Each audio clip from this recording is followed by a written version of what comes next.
Hoje vamos falar sobre o menino engraxate, o relojoeiro, o procurador do trabalho e o presidente da República, personagens de uma tragédia da vida real. Com a caixa de engraxate sobre o ombro esquerdo, o menino de apenas 10 anos de idade ingressa na pequena relojoaria. Olhar tímido, rostinho triste.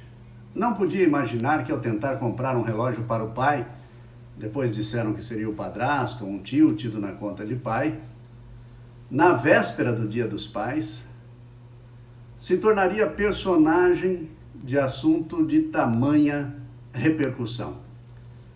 As duas pequeninas mãos sobre a haste e o apoio para sapatos que nela se sustenta já denunciam. A caixa de madeira tem dimensões e peso desproporcionais para aquele corpo franzino em desenvolvimento.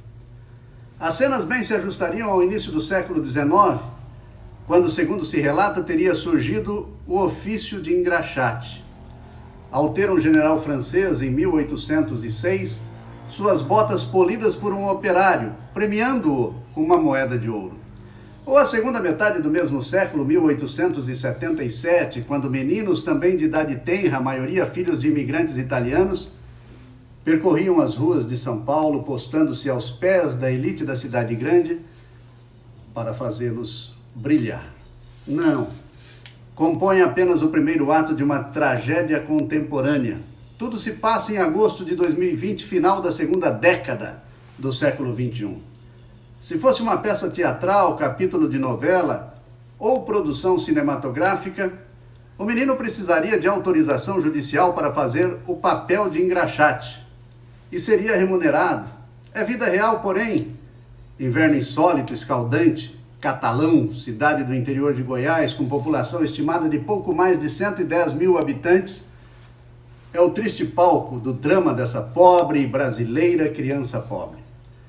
Desprotegido em plena pandemia de Covid-19, sem máscara ou qualquer outro tipo de prevenção, o menino oferece tudo o que tem, R$30.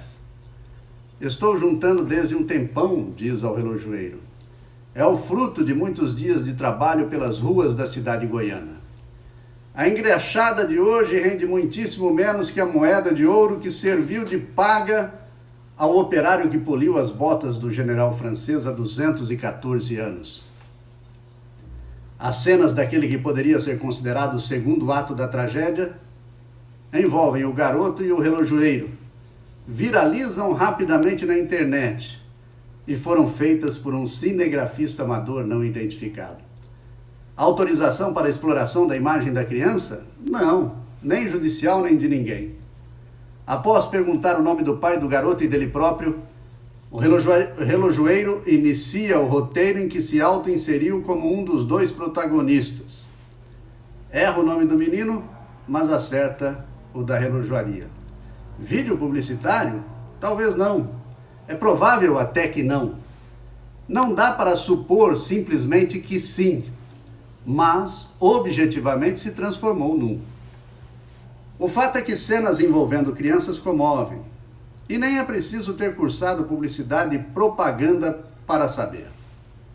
O que talvez muitos, excetuado o publicitário, entre os quais o relojoeiro, não saibam, embora a ignorância não os favoreça, é que, consoante o artigo 3º da Lei de Introdução às Normas do Direito Brasileiro, Decreto-Lei 4657/42, ninguém se escusa de cumprir a lei por ignorá-la, e a publicidade destinada ao público infantil é proibida conforme Código de Defesa do Consumidor, sendo que a Resolução 163, de 13 de março de 2014, do Conselho Nacional dos Direitos da Criança e do Adolescente, CONANDA, dispõe sobre a abusividade do direcionamento de publicidade de comunicação mercadológica à criança e ao adolescente. Objetar-se-ia, se de publicidade se tratava, não era destinada ao público infantil. Será que não? Retratava um garoto utilizando tudo que tinha para comprar um relógio e presentear seu pai, ou quem às vezes da figura paterna fazia, no Dia dos Pais. Cenas que vistas influenciariam outras crianças. De qualquer modo, mesmo que se destinasse ao público adulto, Para produzi-la seria necessária igualmente autorização judicial, inexistente no caso. Estamos vivendo a era do exibicionismo em redes sociais e mídias eletrônicas diversas que afeta também os mais humildes. É possível que tenha havido interesse em autopromoção, pois o relojoeiro se colocou na cena para mostrar generosidade que, a olhos mais atentos, talvez nem seja assim tão pura. Com a repercussão à vida, ele próprio e a relojoaria de Catalão, da qual é dono, ganharam visibilidade nacional. Logo, se houve, o intento exibicionista foi plenamente alcançado ou até suplantado. De forma intencional ou não, a relojoaria também, objetivamente, se beneficiou do marketing. Não se ouvide, porém, que o Estatuto da Criança e do Adolescente, o ECA, Lei 8.069 de 90, assegura a preservação da imagem da criança e do adolescente como expressão do direito ao respeito que lhes deve ser assegurado, artigo 17, e ao tratar das medidas específicas de proteção e dos princípios que a regem, como da privacidade, estatui que a promoção dos direitos e proteção da criança e do adolescente deve ser efetuada no respeito pela intimidade, direito à imagem e reserva da sua vida privada, artigo 100, inciso 5º. Houve preservação da imagem da criança? Não. E dela a imagem, inequivocamente, beneficiam-se até hoje, sem autorização de quem quer que seja, o relojoeiro e sua relojoaria. Ao contracenar, diferentemente do menino, o homem usa máscara que o protege da Covid-19. No bolso da camisa, o nome da relojoaria bem visível. Volta o rosto do garoto para a câmera com a mão esquerda e diz, olha lá, apontando para a câmera com o indicador da outra mão. Vai sair no vídeo da loja. Não há dúvida, portanto, é um vídeo da loja. Prossegue dizendo que o relógio está na promoção e que com os R$30 a criança o compraria para o pai.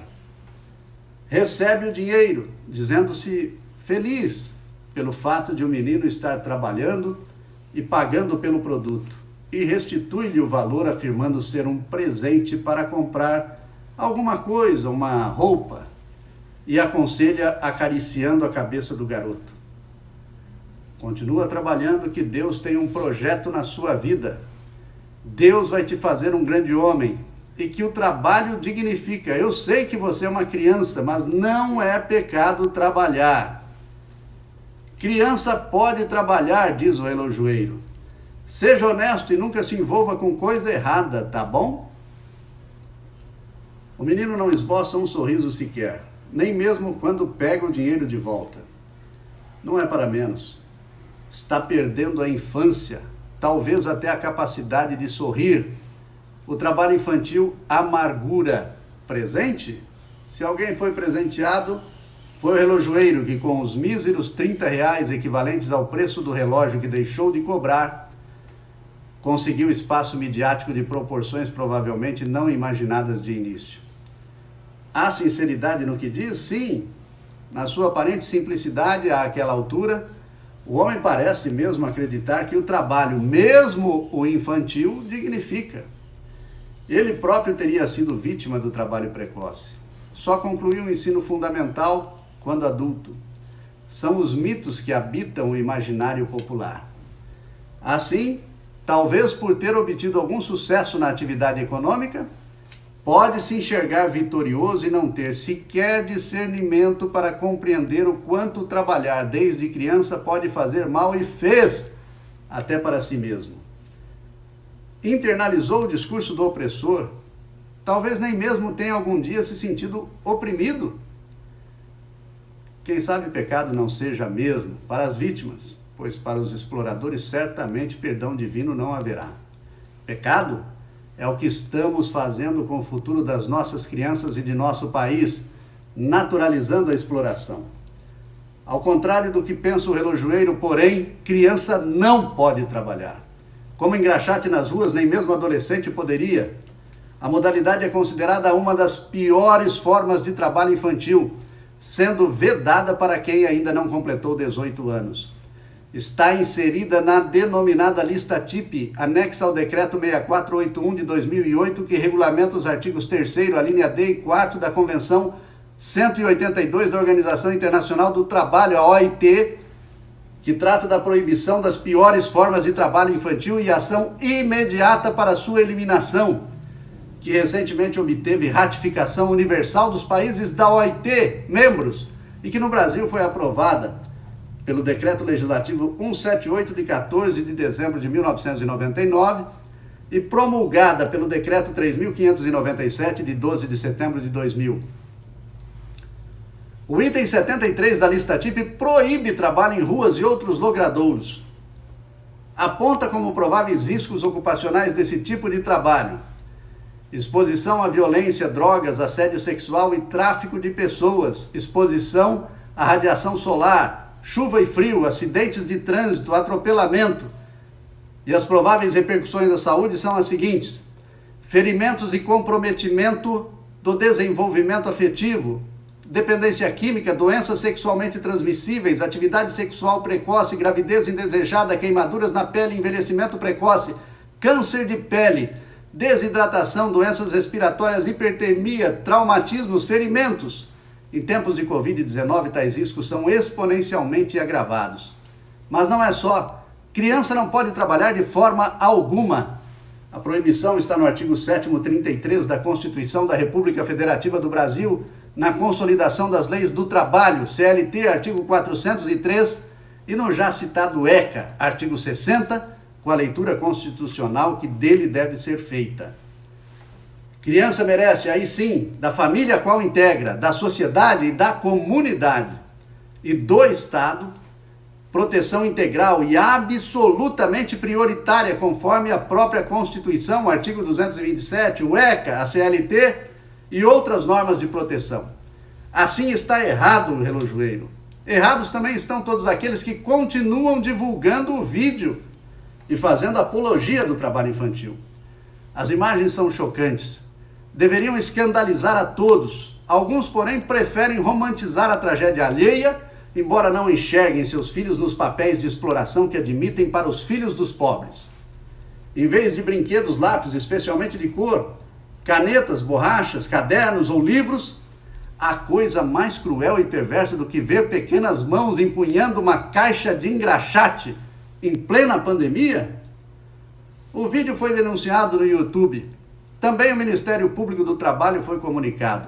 Eu mesmo, autor deste texto, estou entre aqueles que, indignados, adotaram tais providências. A partir daí, poder-se-ia dizer que teria iniciado o terceiro ato do drama da vida real. Cumprindo estritamente seu dever funcional e papel institucional, Procurador do Trabalho da 18ª Região, depois de articulação com o Sistema Local de Garantia de Direitos e contato com o Conselho Tutelar e Promotoria da Infância e Juventude, se certificando de que a família está sendo acompanhada pela rede de proteção, recebendo benefícios, e que a criança está matriculada na escola, propôs a celebração de termo de ajustamento de conduta, um TAC, ao relojoeiro, que devidamente assistido por advogado o assinou. Firmado em Luisiânia, Goiás, aos 3 de setembro de 2020, o TAC apenas traz a óbvia obrigação de o relojoeiro de Catalão abster-se de produzir, propagar, difundir, veicular ou encaminhar mensagens que possam constituir apologia ao trabalho infantil, violando valores constitucionais que visam a preservar a integridade física, moral e psicológica de crianças e adolescentes e que, por isso, asseguram-lhes aqueles valores constitucionais, proteção integral e prioritária. Poderia ter-lhe sido imposta alguma sanção imediata? Até poderia, mas não foi. Ficará sujeito a multa de R$10 mil apenas se descumprir o compromisso assumido cada vez que o fizer. É o mínimo. Isto não impediu, no entanto, que admiradores do trabalho infantil, e pasme-se, eles existem, por ignorância ou por serem opressores mesmo, tanto os natos em classes mais abastadas, como os que se consideram emergentes, que aplaudiram a iniciativa do relojoeiro, voltassem sua ira e destilassem ódio contra o procurador do trabalho que apenas exerceu seu mistério. Não faltaram sites pretensamente jornalísticos para tentar desqualificar o procurador. Insultos à sua honorabilidade foram proferidos como se estivéssemos em terra de ninguém e não sob os auspícios de um Estado democrático de direito. Achincalhes em redes sociais passaram a ter a Procuradoria Regional do Trabalho de Goiás e, mais especificamente, o procurador que oficia em Luisiânia como alvo. Nesse ínterim, houve até repórter que se permitiu ilustrar a matéria com um menino de 10 anos engraxando seus sapatos e fez também, assim, perniciosa apologia ao e do trabalho infantil. Os ataques ao procurador, que merece, no caso, irrestrita solidariedade, ganharam proporções tão assustadoras que o Ministério Público do Trabalho se viu na inusitada contingência de ter que divulgar nota explicativa, esclarecendo que, aspas, o comerciante foi tratado de forma muito respeitosa e nem se esperava outra coisa do Ministério Público do Trabalho, e que não foi punido, nem condenado, nem multado. Aí poderia ter sido diferente, mas agiu bem o procurador com comedimento em razão da simplicidade da parte envolvida, ela própria aprisionada na triste herança do trabalho infantil. A nota acrescenta que o relojoeiro é pessoa simples, com história de muitas dificuldades e trabalho desde muito cedo.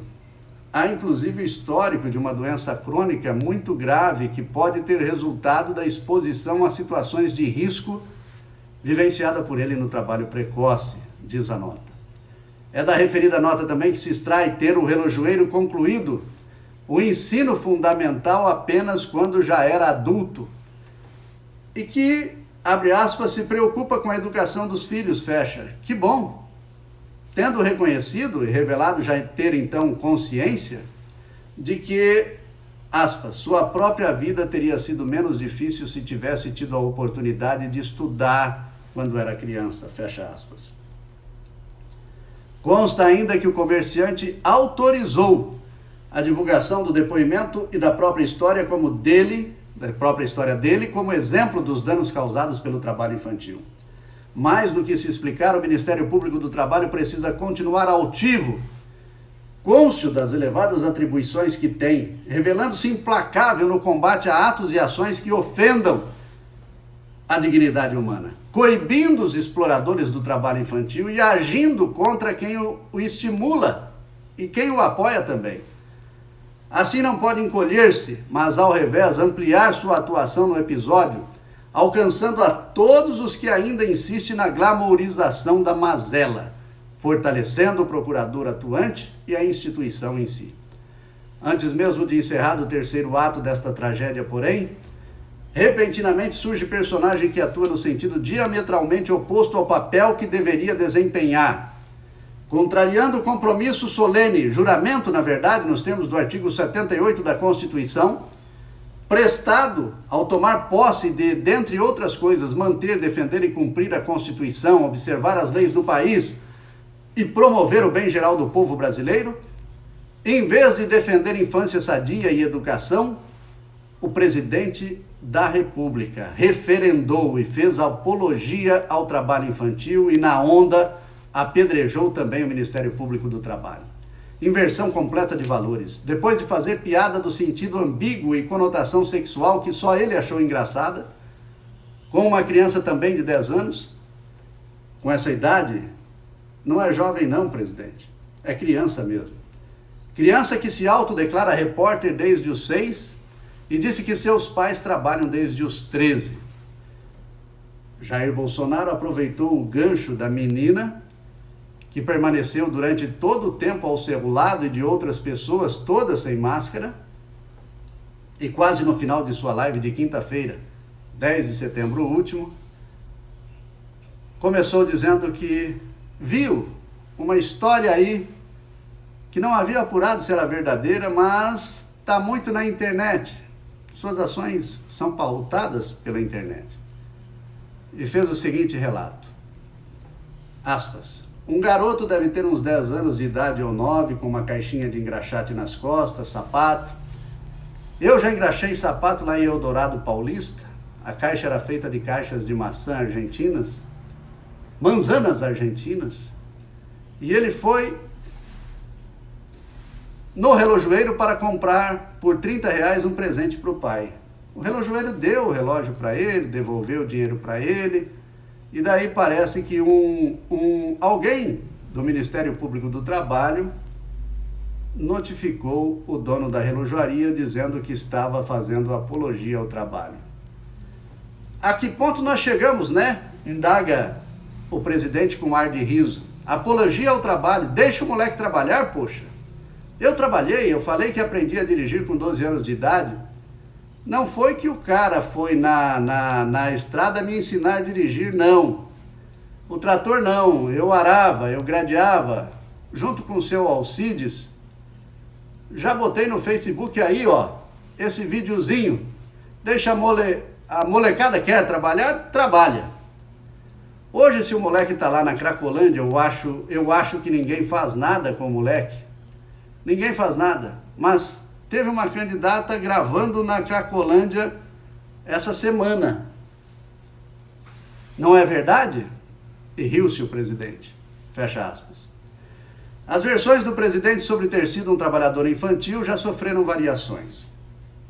Caso alguma delas se confirme, talvez isso explique, por exemplo, que conforme ele próprio admite, ao ter dúvidas sobre se o correto seria aderiu ou adiriu na live, tenha até mesmo dificuldades com o vernáculo, pedindo desculpas por, abre aspas, de vez em quando ser pego no português aqui, fecha. Muito piores do que os deslizes lexicográficos, e destes ninguém está inteiramente livre, de Sua Excelência, porém,